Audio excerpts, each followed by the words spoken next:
You know that feeling, right? That sinking feeling in your gut. You're in a meeting, you say something, and then you hear it. It's the echo of that one boss you swore you would never be like.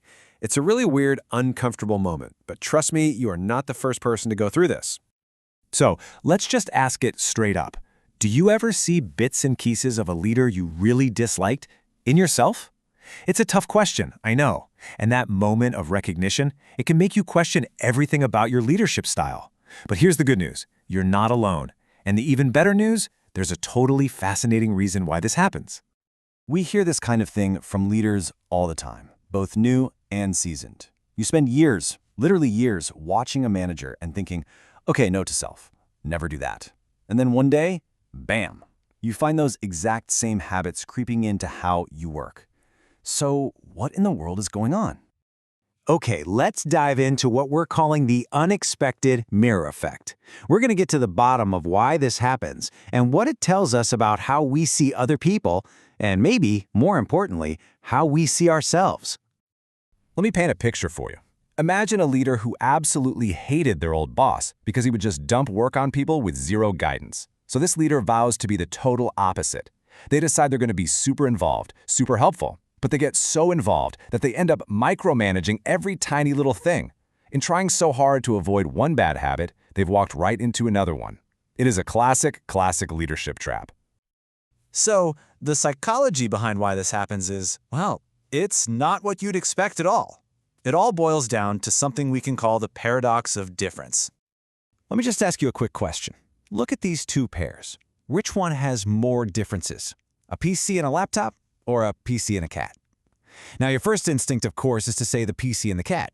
I mean, they're not even in the same universe, right? One's a machine, one's a furry animal. Easy.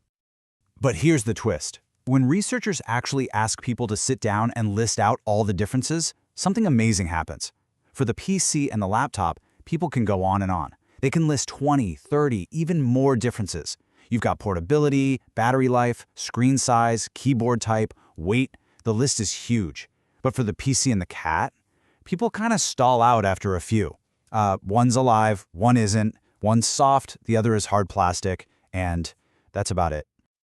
And this tells us something incredible about our brains. We are hardwired to notice the tiny differences between things that are similar. So that leader you couldn't stand, the reason their flaws drove you crazy wasn't because you were polar opposites. It's because you were actually incredibly alike. You were in the same role with similar goals in the same environment. Their flaws stuck out like a sore thumb because they were just slight, annoying variations on a theme you knew inside and out, your own job. Now, once you get your head around this paradox, it actually gives us a really powerful new way to think. It helps us build out our leadership toolkit by showing us how to use both the leaders we admire and, even the ones we really don't. So think about it like this. We all have positive role models. These are often people we admire from a distance. They show us what to do. But negative role models are just as important. They're the ones who show us with crystal clarity what not to do. And what's really interesting is that because of that whole paradox of difference thing, they're usually people who were close to us. Like that old boss. The key is you absolutely need both. Okay, so how do we put this into practice? It's all about being strategic. It's about picking the right tool, the right role model, for the right situation. The strategy is actually pretty simple. When you need to be proactive, when you're starting something new or you need to inspire your team, that's when you think about your positive role model. Ask yourself, what would they do right now? But when you're in a tricky situation and you need to avoid making a mistake, that's when you bring out your negative role model. You ask, what would they do? And then you make sure you do the exact opposite. You know, there's this great story about a wise old professor who had this system down perfectly. Whenever he had problems, internal politics, messy situations, he would go have coffee with a retired colleague he never really got along with, because that guy was a master at navigating those minefields. But when he wanted to brainstorm new ideas, he traveled to meet professors at other universities, people he admired from afar. See, he matched the role model to the task at hand. And all of this brings us to what might be the most important piece of this whole puzzle. This isn't just about tactics and strategies. It's really about your mindset. The goal here is not to become some flawless, perfect leader overnight. I want you to let this one sink in.